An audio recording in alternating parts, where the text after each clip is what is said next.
So hey guys, welcome back to my channel. तो दोस्तों, जैसा कि हमने मार्शल मास्टर के पिछले एपिसोड में देखा था कि अब मैदान में रेड डीमन भी आ चुका था और वो उन सभी के अटैक्स को बड़े ही आसानी से रोक रहा था। जिसके बाद फिर वो डीमन क्लाउड्स को समन करके उनके ऊपर एनर्जी बीम से अटैक कर देता है, जिससे एल्डर्स की हालत अब और भी ज्यादा खराब हो जाती है। जिसके बाद फिर रेड डीमन अपने मैजिक से उनके बॉडी को कंट्रोल करने लगता है। और अब आगे दोस्तों, आज के एपिसोड की शुरुआत बिल्कुल उसी जगह से होती है जहां हमें दिखाया जाता है कि अब रेड डीमन के अटैक से बचने के लिए एल्डर्स ने एक बैरियर बना लिया था, लेकिन रेड डीमन का अटैक तो उनके बैरियर के होते हुए भी अंदर जा रहा था। तो ये सब देखकर एल्डर वही कहने लगता है कि आखिर तुम हो कौन। पीछे मास्टर सान वुजी, जो कि चैन साओ के चंगुल में फंसा हुआ था, वो कहने लगता है कि चलो हमें अब अपने सीक्रेट फॉरबिडन एरे को बनाना चाहिए। जिसके बाद वो सभी एक साथ अपने इस टेक्निक को एक्टिवेट कर देते हैं, जिससे एक बहुत बड़ा एनर्जी का ब्लास्ट होता है। रेड डीमन भी इसके इम्पैक्ट से पीछे हट जाता है। आसपास के दीवारों पर लगा हुआ डीमन सिंबल भी अब एक्टिवेट हो जाता है, जिसकी मदद से उनके चारों तरफ एक बहुत ही ज्यादा पावरफुल फॉर्मेशन बन रहा था। कुछ ही देर में वहां आसमान में एक क्रैक आ जाता है, जिससे एक पावरफुल एनर्जी का बॉल निकलकर चैन साओ को जा लगता है। चैन साओ इस अचानक से हुए अटैक से घायल होकर पीछे हट जाता है।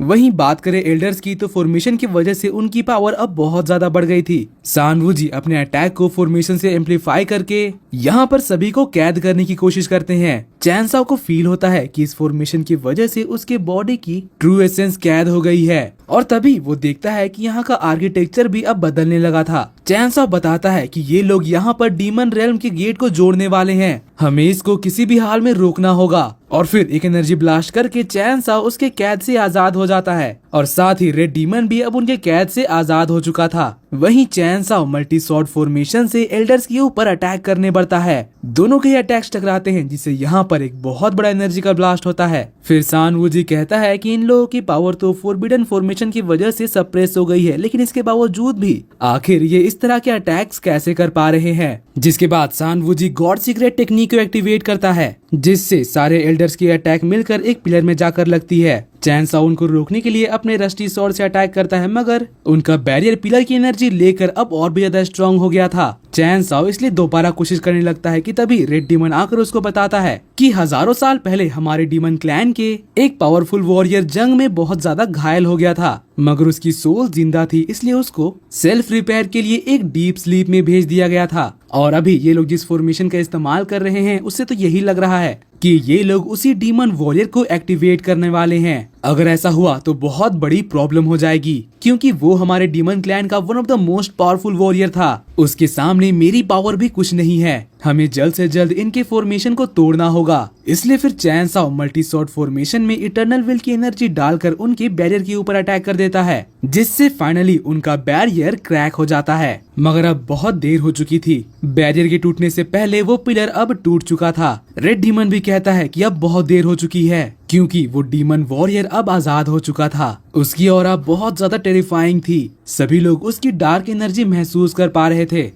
एंशिएंट डीमन कहता है कि आखिर वो कौन है जिसने ग्रेट लॉर्ड मोकारा को समन किया, और इतना कहते ही वो एक बहुत बड़ा एनर्जी का ब्लास्ट करता है। उसके इस एनर्जी ब्लास्ट से ही सभी लोग काफी ज्यादा डर जाते हैं। मगर बात करें एल्डर्स की, तो वो तुरंत आगे बढ़कर लॉर्ड मोकारा के सामने हाथ जोड़ देते हैं। सान वुजी बताता है कि हम लोग आपके ही डीमन क्लैन के वंशज हैं। जब हमें पता चला कि आप यहाँ पर इतने सालों से सोए हुए हैं, तो हमने स्पेशली यहाँ पर आकर आपको समन किया, ताकि आप दोबारा से इस पूरी दुनिया पर राज कर सकें और साथ ही हमारे डीमन क्लैन की शान को वापस लाएं। डीमन लॉर्ड मोकारा कहता है कि अच्छा, तो तुम लोग भी डीमन रेस से बिलोंग करते हो। तो इस पर एल्डर्स कहते हैं कि जी मास्टर, और फिर तुरंत उनके सामने घुटने पर बैठ जाते हैं। वहीं बात करें चैन साओ की, तो वो भी उसको देखकर कहने लगता है कि आखिर ये पर्सन कौन से कल्टीवेशन लेवल पर है, क्योंकि इसकी एनर्जी 9 हेवेंस मार्शल एम्परर से भी ज्यादा टेरिफाइंग है। फिर सान वुजी कहता है कि डीमन लॉर्ड मोकारा, ये लोग यहाँ पर आकर आपकी अवेकनिंग को रोकना चाहते थे, प्लीज इन्हें मार दीजिए। मोकारा कहता है कि ये तुच्छ इंसान, और फिर एक पावरफुल एनर्जी का ब्लास्ट करता है। सभी लोग इस एनर्जी से पीछे हटने लगते हैं, मगर चैन साओ अपने स्वॉर्ड की मदद से उसको रोक देता है। फिर मोकारा धीरे धीरे आगे बढ़कर एनर्जी का ब्लास्ट करते जा रहा था। वो दिखाना चाहता था कि डीमन लॉर्ड की असली पावर क्या होती है, मगर उसके एनर्जी ब्लास्ट की वजह से एल्डर्स का बनाया हुआ फॉर्मेशन भी अब कमजोर होने लगा था। वहीं चैन साओ ये सब देखकर कहने लगता है कि ये जगह इसकी पावर को झेल नहीं पाएगी। और फिर उसके दिमाग में एक आइडिया आता है, मगर तभी वो नोटिस करता है कि क्विंसी और बाकी गर्ल्स बहुत ज्यादा स्ट्रगल कर रही हैं। इसलिए वो उनके पास जाकर एक पावरफुल बैरियर बनाता है, मगर ये भी लॉर्ड मोकारा के पावर को पूरी तरह से नहीं रोक पा रहा था। वहीं बात करें गर्ल्स की, तो चैन साओ के आने की वजह से फाइनली वो लोग रिलैक्स फील करने लगती हैं। लॉर्ड मोकारा कहता है कि इंसान होने के बावजूद भी तुम लोग मेरे अटैक को रोकने की कोशिश कर रहे हो, और फिर दोबारा से अपनी डार्क एनर्जी को यहाँ पर फैला देता है, जिससे यहाँ पर सभी को डैमेज होने लगता है, क्योंकि ये पावर काफी ज्यादा खतरनाक थी। यहाँ तक कि चैन साओ की टीम के लोग भी यहाँ पर स्ट्रगल कर रहे थे। वहीं बात करें डिसाइपल्स की, तो वो लोग इस एनर्जी से टकरा कर उड़ जाते हैं। तभी सान वूजी कहने लगता है कि मास्टर, हमने आपको यहाँ पर रेस्क्यू किया है, प्लीज ये सब रोक दीजिए, हम लोग आपके साथ ही हैं। मगर लॉर्ड मोकारा उनकी बातों को इग्नोर करके अपने पावर को और भी ज्यादा बढ़ा देता है। चैन साओ भी ये सब कुछ देखकर कहने लगता है कि ऐसे में तो काम नहीं चलने वाला, और फिर अपने साथियों से कहता है कि अब संभल कर रहना। जिसके बाद वो अपना रस्टी शॉट लेकर लॉर्ड मोकारा के ऊपर अटैक करने बढ़ता है, लेकिन तभी रेड डीमन उसे रुकने के लिए कहता है और फिर खुद लॉर्ड मोकारा के सामने चला जाता है। मोकारा उसको देखकर शांत हो जाता है, क्योंकि रेड डीमन भी उसके ही ब्लड लाइन का था। वो कहता है कि इतने सालों के बाद अपने वंशज को देखकर मुझे अच्छा लगा, मगर ये चीज सुनकर तो मास्टर सान वूजी की हालत खराब हो जाती है। और बात करें इधर गर्ल्स की, तो वो भी हैरान हो गए थे, लेकिन चैन साओ कहने लगता है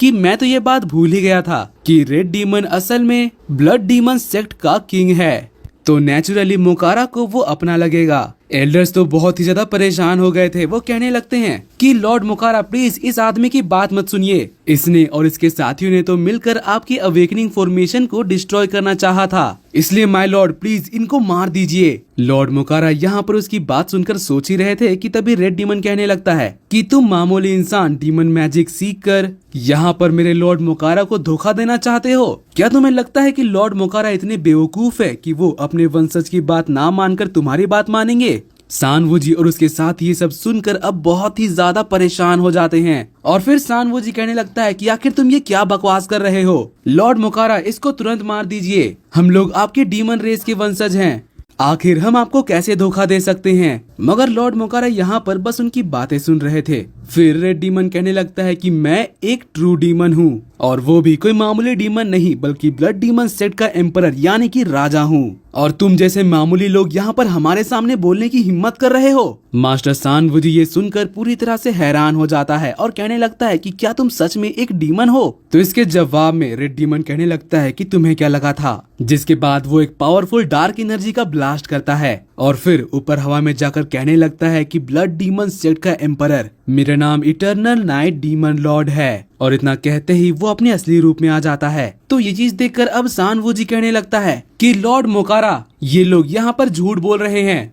असल में डीमन अवेकनिंग फॉर्मेशन को हम लोगों ने एक्टिवेट किया था और ये लोग तो इसको रोकने की कोशिश कर रहे थे और अभी आपसे झूठ बोल रहे हैं, इसलिए माय लॉर्ड प्लीज हमारी बात समझने की कोशिश करिए। तो इस पर रेड डीमन कहने लगता है कि क्लियरली इस फॉर्मेशन को हम लोगों ने सेटअप किया था ताकि मैं अपने पूर्वज को दोबारा अवेकन कर सकूं, और भले ही तुम हमारे ही क्लैन से बिलोंग करते हो मगर तुमने अपने ही लोगों को धोखा दिया। सच्चाई तो ये है कि इस पूरे फॉर्मेशन को इस लड़के ने एक्टिवेट किया था। तो लड़के चलो आगे बढ़ो और दिखाओ लॉर्ड मोकारा को कि किस तरह से तुमने इस फॉर्मेशन को एक्टिवेट किया था। रेड डीमन यहाँ पर नाटक कर रहा था, इसलिए चैन साहब भी उसके नाटक में साथ देने लगता है और फिर आगे बढ़कर वो कहता है कि जी मास्टर जैसा आप कहें। दोस्तों ये सीन देखकर मुझे बहुत ज्यादा हंसी आ रही है। खैर फिर इसके बाद चैन साहब आगे बढ़कर दोबारा से डीमन अवेकनिंग फॉर्मेशन को एक्टिवेट कर देता है। लॉर्ड मोकारा ये सब ध्यान से देख रहे थे, लेकिन फिर चैन साहब उस फॉर्मेशन के फाउंडेशन को मैनिपुलेट करके उसको हीलिंग फॉर्मेशन में ट्रांसफॉर्म कर देता है, जिससे लॉर्ड मोकारा और रेड डीमन की एनर्जी रिस्टोर होने लगती है।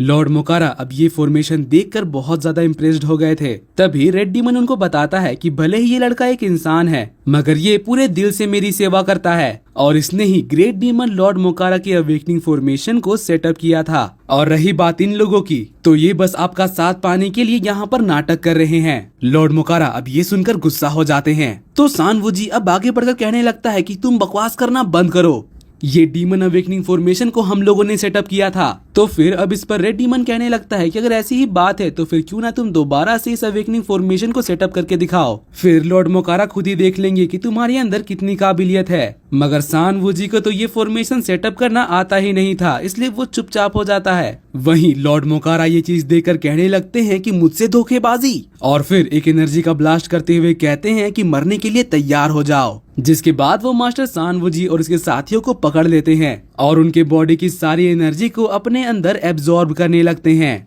और अब बचे थे सिर्फ वो दो एल्डर्स। रेड डीमन लॉर्ड मोकारा से कहता है कि बाकी दोनों को मुझे संभालने दीजिए, जिसके बाद रेड डीमन उनके ऊपर अटैक कर देता है। और दोस्तों इसी के साथ आज का ये एपिसोड यहीं पर खत्म होता है। अगर आपको मेरी एक्सप्लेनेशन और ये एपिसोड पसंद आई तो प्लीज वीडियो को लाइक कर देना और जाने से पहले चैनल को सब्सक्राइब करके बेल नोटिफिकेशन भी ऑन कर लेना, ताकि जैसे ही इसका नेक्स्ट एपिसोड आए तो आपको सबसे पहले पता चल जाए। तो मिलते हैं आपसे अगली वीडियो में, तब तक के लिए bye bye, be happy, be safe and thanks for watching.